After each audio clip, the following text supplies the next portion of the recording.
মাদারীপুর পৌরসভার অধিকাংশ সড়ক দীর্ঘদিন ধরে ভাঙাচোরা ও খানাখন্দে ভরে থাকায় চরম দুর্ভোগে পড়েছেন প্রায় 2 লাখ মানুষ। দীর্ঘদিন সংস্কারের অভাবে সড়ক জুড়ে তৈরি হয়েছে ছোট বড় অসংখ্য গর্ত। সামান্য বৃষ্টিতেই সড়কে পানি জমে সৃষ্টি হচ্ছে জলাবদ্ধতা, এতে বিকল হচ্ছে যানবাহন, ঘটছে দুর্ঘটনাও। দ্রুত সড়কটি সংস্কারের দাবি স্থানীয়দের।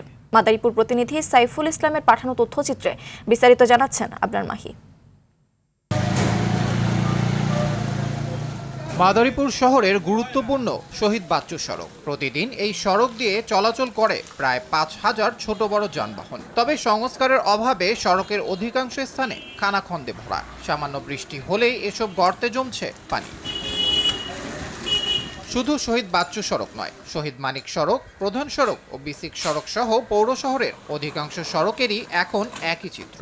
ফলে প্রতিদিনই চলাচল করতে গিয়ে দুর্ভোগ পোহাতে হচ্ছে পথচারী, শিক্ষার্থী ও চালকদের। রাস্তাটা অনেকদিন যাবৎ ভাঙ্গা।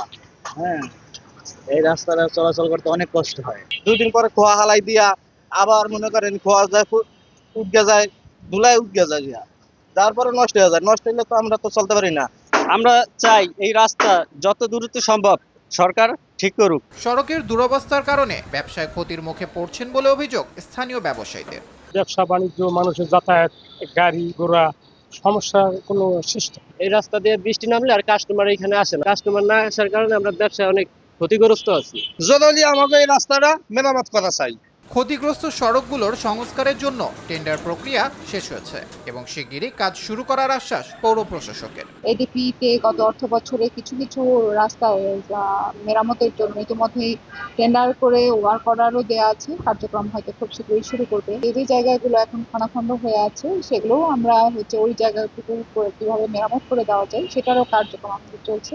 শুধু আশ্বাস নয়, দ্রুত ও টেকসই সংস্কারের মাধ্যমে শহরের সড়কগুলো চলাচলের উপযোগী করার দাবি পৌরবাসীর।